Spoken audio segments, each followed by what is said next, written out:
The world as we know it has come to an economic standstill. Economies, entertainment, and other aspects of our life that we have come to know and love have all been halted because of a virus. This virus, known as COVID-19, is thought to have begun in Wuhan, China, at a local wet market. Scientists have concluded that this spread began with some human to animal contact with a bat at this market. And while the original transmission was human to animal, person to person transmission quickly came after it. And as a result, China quickly began to shut down its economy and all forms of travel.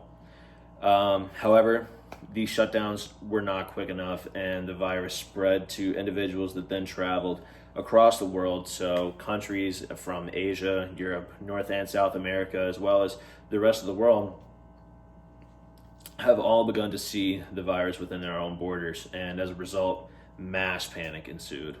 Now, my research on this topic has come from several medical journals, statements from government organizations, including the WHO, the CDC, the Health and Prevention Organization, as well as various news outlets and articles covering sport, entertainment, economies, and even medical progress on the virus.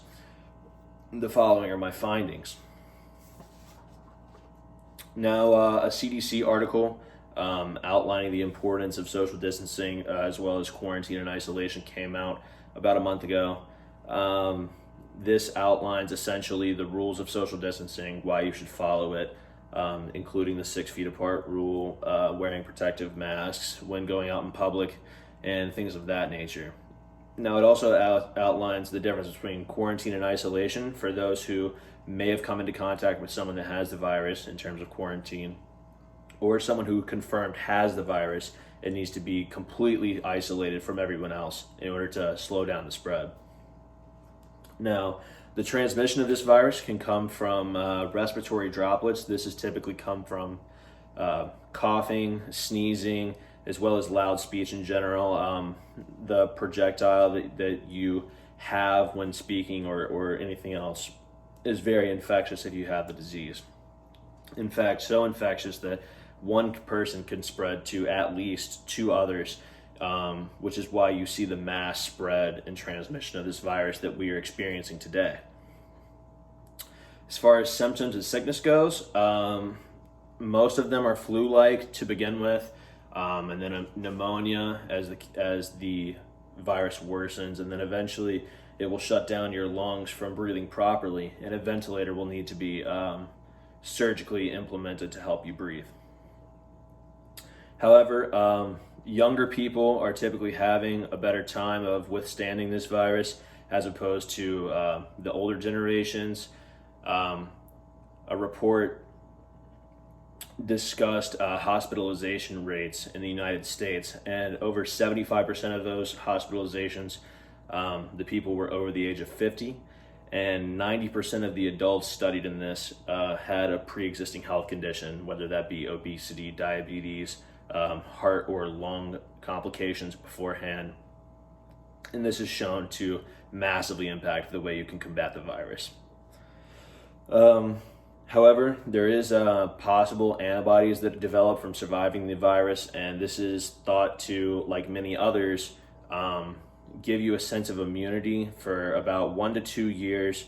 An article from the BBC instruments this or discusses this and says a proper testing method for antibodies could help determine how many people actually have come into contact with the virus in a more accurate representation, and B, if antibodies are present, it could lead to a more accurate number of people that need to go back to work or to school and don't have any risks either contracting or spreading the virus.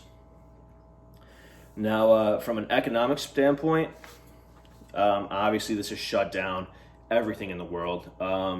Our industry, multiple service industries, including restaurant, tourism, hotels, things of that nature, have all suffered major blows. And overall, trillions and trillions of dollars have been lost from this virus, even just shutting down economies for the last month or so en masse. Now, while this is happening, there are possible vaccination tests coming from monkeys and things of that nature.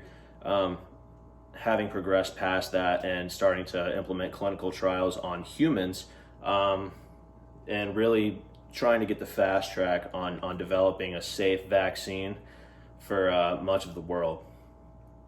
Now, as far as the sport and entertainment industry, obviously this is pretty much closed down everything that we have. Our industry is cemented on fan experience, mass gatherings, things of that nature. So the inability to have those has obviously tanked our revenue. In fact, a study from Two Circles, which is a website that studies economic trends and things of that nature within our industry, had projected our total revenue for 2020 to reach nearly 140 billion. And after the coronavirus hit, it has tanked that projection down to about 72 billion. So about half of our global revenue from sport has been lost, which is something that is completely unheard of and something that's extremely scary for us as an industry. However, as far as the U.S. goes, we've lost billions from March Madness, the NBA shutting down, the NHL shutting down, MLS, all the major sports leagues that are going on, Major League Baseball, all of these things losing all of their in-person money, their gate revenue, merchandise, concessions, all of that. And that's extremely crippling for us. However, I do see a light at the end of the tunnel. This will not last forever, but it will not look the same as it did before the virus. I expect there to be many more technological advances and sort of digitization of how we consume sports and how maybe the fan experience reacts in the future. Now, as far as my personal career, I had volunteer experience in the sales and ticketing department with the Volvo Car Open that was obviously canceled earlier in March. And the number of internships available to the sport industry has tanked. Many of the prospective internships that I've applied for or interviewed for have all informed me that they are canceling their internships for the summer, which is obviously a very bad situation. Now, while mine is not for credit, those who have been, who are seniors or sophomores doing their 295 or 495 are obviously much more afraid than I am, although it is unfortunate. However, I do see a difference in the future. It's going to take a long time for us to fully recover and prepare for the next wave of this virus. Current projections going at their best show spring to summer 2021 for a vaccine. And that's if everything goes smoothly, so hopefully that'll happen. But sports are going to be even longer, although people will maybe be able to come back. There's going to be hesitance with wanting to come and enjoy the experience with all of these other people that they aren't not sure whether or not they have the virus, whether they've been vaccinated, or what can come of that. So sports returning to normal is going to take much, much longer, as well as filling out venues and things. I also expect there to be much more of an emphasis on hygiene and a remote experience for fans. I know from personal experience that the bathrooms in Williams-Brice Stadium are not always the cleanest, especially in the student section. I'm expecting that to be different, especially if the coronavirus seems to take more spikes going into late fall into the winter.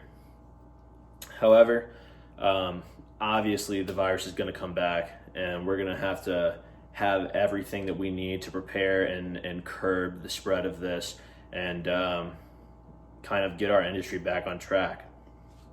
So obviously, to wrap it up, there's been enormous economic and cultural implications from this virus, and it's something that will be written down in the history books forever, essentially.